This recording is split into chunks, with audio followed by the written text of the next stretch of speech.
Hello guys! Oh my God, mainit na tanghali sa ating lahat. I feel summer now. Oh, naka-English ako charot. Pupunta tayo dun sa kaibigan ng alaga ko.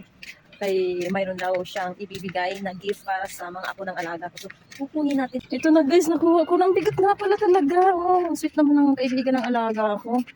So anyway guys, meron naman akong napulot. I-share ko lang sa inyo.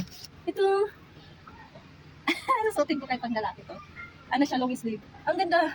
Ang ganda niya. Oh. Tingnan mo guys, oh, bagong-bago ko to. Tingnan mo may box pa. Yan yan oh. Yan yan oh. Kung malapit lang talagang Pilipinas, ewan ko na lang. Siguro na nabitbit ko na agad to. Tingnan mo. Ayan guys, ang cute. Diyos ko. Gusto kong bitbitin. Kaso paano ko bibitbitin tong bigat? Iwanan na lang natin kasi hindi naman kaya ni Inday bitbitin yung bigat-bigat. Mga kahoy yun sa loob. Tapos i-assemble mo.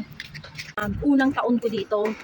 Talagang inaasa ko lang sa mga pulot yung mga damit ko. As in, di talaga ako bumibili kasi syempre, walang pera. Tsaka syempre, kailangan natin magtipid kasi marami tayong bayarin, di ba?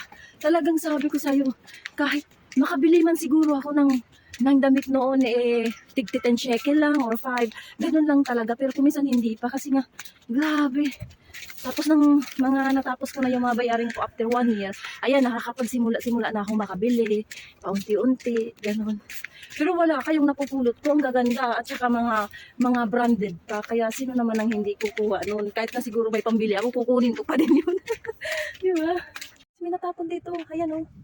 Oh, pwede to sa ano yung sa kotse. May kotse ka para sa baby. Wow, ang galing no. Tapos ito pang malala. Ito pa oh, yung ano yan, yung hot and cold, parang water dispenser. Ang galing no.